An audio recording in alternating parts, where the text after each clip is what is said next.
예, 안녕하세요. 오늘 여기 저희 개혁신당에서 우리 또 한국의 희망과 최근에 이제 합당을 벌이했습니다. 그래서 오늘 양양자 대표님 모시고 저 이준석과 함께 저희가 공동으로 어떤 정책을 펼치려고 하는지 홍보하러 나와 있습니다. 그래서 이 정책 홍보 차량에서 잠시 주변 소란스럽게 해서 죄송하고요. 저희가 충분히 대한민국에 꼭 필요한 정책들 소개하고 갈 수 있도록 하겠습니다. 우선 인사드리겠습니다. 반갑습니다. 안녕하세요. 예, 반갑습니다. 예, 오늘 저희가 이 자리에서 정책을 홍보하고자 하는 이유는 대한민국 정치 지금까지 한 3년 동안 보시면 정책은 실종됐습니다. 이 선거 때마다 보면은 정책 얘기는 안 하고 누가 감옥을 가야 되느니 많으니 누가 나쁜 사람이니 좋은 사람이니 이런 거 갖고 한 3년 동안 싸우다 보니까 코로나 지나고 3년 뒤에 이제 뭐가 대한민국의 먹거리가 되어야 되는지도 명확하지 않고 여기 계신 상인분들 보면 코로나 지나면은 막연하게 다시 옛날처럼 일상이 회복될 거야 하는 생각들이 조금씩 믿음이 사라져가고 있습니다. 왜 그렇습니까? 정치가 정쟁에 매몰되어 가지고 아까 말씀드렸던 것처럼 누구 감옥 보내라, 누구 끌어내려라 이 정치를 가고 있기 때문이다 이렇게 생각합니다. 그래서 저와 우리 양양자 대표가 정치를 새롭게 하고자 신당을 하는 이유는 바로 정책을 얘기하고 싶었습니다. 그렇지 않습니까, 안 대표님?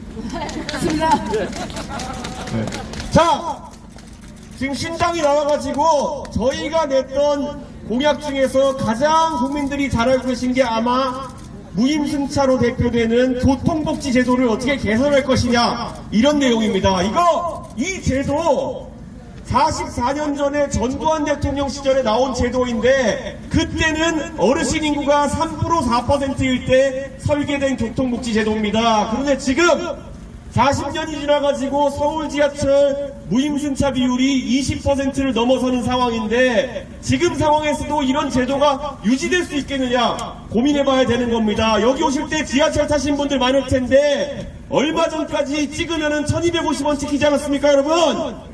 요즘 1400원 찍힙니다. 7월부터는 1550원 찍힙니다. 이게 이 상태로 방치하면은 고령화가 지속되면서 아마 지금 수송원가가 2,000원이 넘는다고 하는데 내년쯤 되면은 2,000원 찍힐지도 모르는 겁니다. 이거 이제는 고령화 저출산 사회에 맞춰가지고 제도 바꿔야 된다는 이야기 한번 저희가 던져봤습니다. 이거 교통복지 바꾸는 거 예산 1조 원 정도밖에 수반 안 되는 정책인데 5만 가지 비난이 다 쏟아집니다. 노인 혐오니 갈라치기니 이런 얘기 나오는데 당당하게 제가 오늘 이 자리에서 정책 얘기하면서 물어보고 싶습니다. 방송 나오면 정치인들 떠벌리면서 내가 연금 개혁하겠소, 노동 개혁하겠소 이런 얘기하는 사람들 많이 봤을 겁니다. 지하철 요금 한 사람당 12만원 정도 조정하자는 얘기, 그 얘기를 갖고도 혐오니 갈라치기 이런 얘기하면은 여러분 생각해 보십시오. 연금 개혁이라고 한다는 사람들 다 뭔 얘기냐면요, 더 내고 덜 받기, 늦게 받기 얘기입니다. 연금 수급 연령을 1, 2년 뒤로 조정하면은요 한 사람당 받는 연금이 1000에서 2000만원까지 줄어듭니다. 이런 얘기를 하겠다고 연금개혁 주장하는 사람들은 교통복지 1년에 10만원 단위도 조정 못하는 사람들이 무슨 용기와 낯짝으로 연금개혁하겠다 그러고 노동개혁하겠다 그러는 겁니다. 이런 걸 국민 여러분께서 정확히 알고 계셔야지만이 우리가 개혁을 할 수 있는 것이고, 저는 이렇게 약속드리겠습니다. 우리 양양자 대표님과 저희가 힘을 합치는 이유는 개혁이라는 거는 때로는 정말 개개인으로 봤을 때는 아플 수도 있는 겁니다. 하지만 저는 올해 이제 한국 나이로 나이가 40입니다. 지금 대한민국의 주류 정치인 그러면은 보통 평균적으로 60세 초중반의 남성들이 국회의원이 많습니다. 이분들은 10년만 정치권에서 문제 안 터지면은, 자기 은퇴할 때까지 문제 안 터지면은 괜찮다고 생각하니까 개혁에 소극적입니다. 그런데 보시죠. 프랑스에 가보면 누가 있습니까? 마크롱 있지 않습니까? 마크롱, 예. 마크롱은 나이가 이제 30대 때 대통령이 돼서 이제 40대입니다. 그러니까 우리가 국제뉴스 보면은 프랑스에서 마크롱 맨날 연금 개혁한다 그래가지고 시위대가 막 싸우고 이렇게 하는 거. 마크롱이 바보입니까? 그거 하는 이유가 뭡니까? 저도 그렇고 마크롱도 그렇고 30년 뒤에도 우린 살아가지고 정치를 할지 아니면 일반 시민으로 살아갈지 모르겠지만은 누군가는 저에게 물어볼 거고 마크롱에게 물어볼 겁니다. 당신들이 30년 전에 무슨 선택을 해가지고 나라가 이 꼴이 됐느냐, 이런 얘기를 들을 수 있기 때문에 저는 제 양심을 걸고 30년 뒤에도 옳은 선택을 지금 하겠다고 약속드리는 거고, 그것이 저희 개혁신당의 모토이고, 그 길에 우리 가장 용기 있는 한국의 희망 양양자 대표께서 함께 하신 것입니다, 여러분. 응원합니다. 저는 지금 개혁을 얘기하지만은 양양자 대표님께서 거의 아시겠지만은 양양자 대표님이 살아오신 길이 대한민국의 많은 금기시되었던 것들을 깨부수는 과정이었습니다. 제가 양양자 의원님 책을 보면서 놀랐던 건 뭐냐면은, 양양자 의원님이 깨운 거, 지금 보면은 대한민국 여류 정치인들이 내가 뭐 여성을 위해 정치하겠다 이런 분들 많은데 그게 아니죠. 양양자의 삶이라고 하는 것은 생존 투쟁이었습니다. 처음에 먼저 삼성전자의 연구원 보조로 입사해가지고 그때는 미스 양이라고 불리면서 사회생활을 시작하셨습니다. 그러다가 연구 담당 임원으로 승진해가지고 대한민국의 국회의원까지 지내고 이제 당대표를 지내시는 양양자 의원의 스토리, 이거는 모두가 알아야 될 스토리고, 거기 더해가지고 오늘 양양자 대표님께서 대한민국의 과학기술 정책에 대해서, 교육에 대해서, 인재 육성 양성에 대해 가지고 또 말씀해 주실 것 같은데 한번 박수로 청해볼까요, 여러분? 네. 우리 이준석 대표 되게 매력적이죠? 이준석 대표님 어머님 성함이 뭔지 아세요? 양양자. 김향자 여사님이셔요. 제가 양향자입니다. 이런 인연이 어디 있습니까? 저는 저를 이렇게 키워주신 저희 어머니가 양동시장에 쌀을 납품하면서 양동시장에서 일을 하시면서 저를 이렇게 키워주셨습니다. 16살에 아버지가 돌아가시고 어머니가 44이었는데 그때부터 양동시장에서 온갖 일을 하셨죠. 낮에는 쌀을 파시고 밤에는 과자 공장에 가셔서 샌베를 만드셨습니다. 학교에서 돌아오면 그 엄마 일을 조금이라도 도와드리고자 저도 과자 공장에서 같이 샌베를 만들고 새벽에 같이 엄마 손을 잡고 왔던 기억이 새록새록 납니다.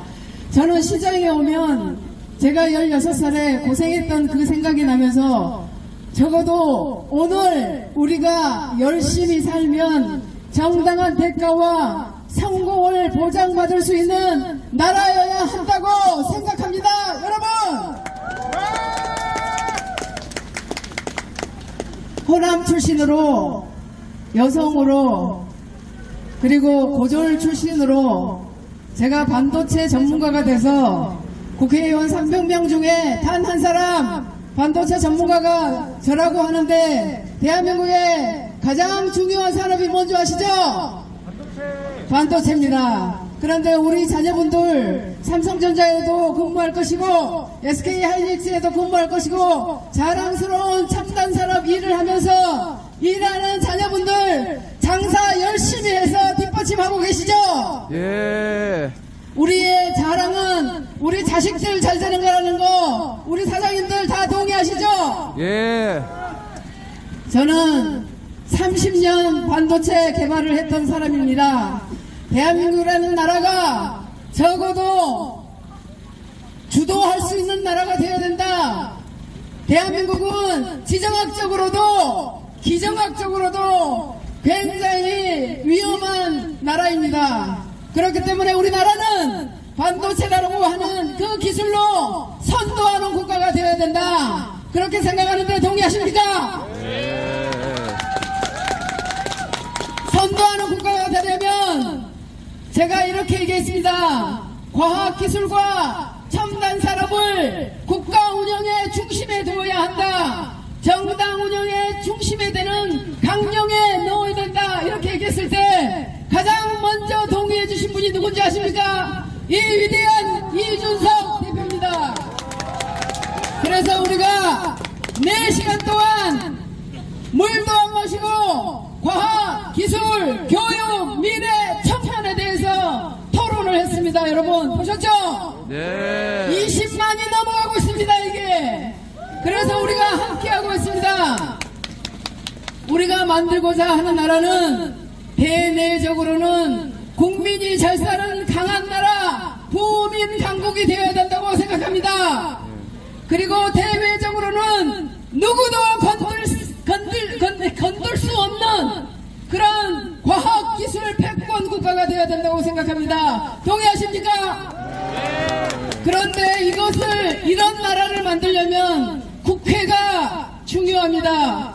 국회가 입법을 해주지 않으면 정부 운영이 전혀 되지 않습니다. 그런데 지금의 국회, 지금의 정치 무엇을 하고 있습니까? 갈등만 유발하고 있습니다. 이 갈등을 유발하는 이 갈등 때문에 사회적 비용이 천문학적으로 올라갑니다. 대만은요 2300만 명의 인구에 117조의 예산을 씁니다. 대한민국 5천만인데 657조를 쓴답니다. 이게 말이 됩니까? 이제는 갈등을 없애야 됩니다. 이 예산을 절반으로, 사회적 비용을 절반으로 줄이고 우리 미래 세대들한테 이 예산을 배정해야 된다고 주장합니다. 여러분, 그러려면 이번 총선이 중요합니다. 더 이상 선거법 위반이 될 수 있기 때문에 여기서 멈추겠습니다만, 여러분 눈을 부릅뜨고 우리 자식들의 눈에 불을 켜줘야 합니다. 여러분, 일단 눈에 불 들어오면 끝납니다. 저희 둘 지금 개혁신장으로 한국의 희망으로 뭉쳤는데 눈에 불 들어왔죠. 오늘 이 자리에 모이신 분들 덕분에 우리 사장님들이 웃음꽃이 피었으면 좋겠습니다. 매출이 평소보다 한 10배는 늘어났으면 좋겠습니다. 그러면 우리 다시 와도 되죠? 네. 곧 설입니다. 설에만 장사가 잘 되는 것이 아니라 우리 망원시장은 대한민국의 대표 전통시장에 그야말로 핫플레이스로서 자랑스러운 시장입니다. 여러분 그렇지 않습니까? 네. 30대, 20, 30대가 가장 많은 시장이 바로 여기 망원시장입니다. 조금 아까 먹었던 부산 어묵, 조금 아까 먹었던 자색 고구마 붕어빵 너무 맛있습니다. 너무 맛있어요. 이거 세개 1,000원이 아니라, 세개 2,000원이 아니라 세개 2만 원에도 될 것 같습니다. 여기만 있습니다. 대한민국 전체 자색 고구마. 예, 자색 고구마 붕어빵 없어요. 저기 들어가면 있습니다. 자, 제가 마무리하겠습니다. 이제는 갈등의 정치, 전쟁의 정치, 이제는 끝낼 때가 됐습니다. 이제는 싸울 사람은 싸우고 갈등할 사람은 갈등하고 내버려 둡시다. 이제는 우리가 새로운 미래로 건너갑시다. 손잡고 건너가서 우리 대한민국의 새로운 미래를 여러분과 함께, 망원시장의 사장님들과 함께 같이 쓰겠습니다. 여러분. 예, 우리 양양자 대표님, 본인이 지금 30년 전에 출발선에 섰을 때, 40년 전에 출발선에 섰을 때, 여기서 지금 열변을 토하는 정치인이 되었을 거라고 꿈을 못 꿨을 겁니다. 이렇게 말씀드리겠습니다. 적어도 저희 개혁신당이 꿈꾸는 미래라는 거는, 전라남도 화성 출신의 삼성전자 연구보조원 출신의 양양자, 미스 양이 이 자리에 서서 여러분에게 대한민국의 미래를 논할 수 있는 그런 사다리가 있는 대한민국, 그런 걸 바라는 것이 개혁신당의 마음입니다. 여러분 동의하십니까? 네. 나중에 이 자리에 서 있는 사람이 양양자 대표가 아니라 제가 아니가 모두 다 여러분의 자식 손녀들이기를 바라는 그런 마음, 그게 바로 저희가 꿈꾸는 아마 대한민국이 아닐까 이런 생각합니다. 그때까지 모두 관심 가져주실 거지요? 예. 저희도 더 열심히 하겠습니다. 오늘 정말 여러 가지 정책을 가지고 여러분과 대화하기를 바랐고, 여러분의 뜨거운 호흡으로 정말 많은 이야기를 할 수 있었습니다. 앞으로 더 자주 찾아뵙고 소통하고 더 많은 정책 개발을 가지고 여러분에게 웃음꽃이 필 수 있는, 정치 보면서 맨날 무슨 프로레슬링 하는 것처럼 쟤를 죽여라 이런 게 아니라, 이 정치를 보면서 내 삶이, 내 자식의 삶이, 내 주변의 삶이 바뀔 수 있겠구나 하는 희망을 가질 수 있도록 저희가 열심히 해서 보답하겠습니다. 정말 감사합니다, 여러분!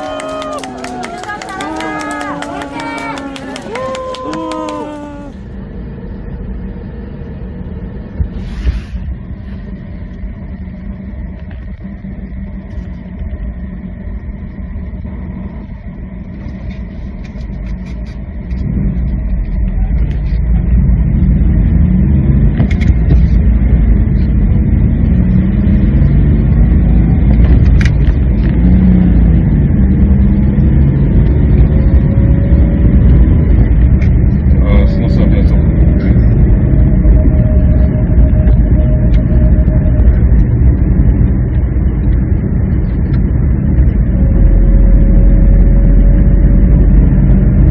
혹시 뒤에 BMW 쫓아오는데 부담스러워.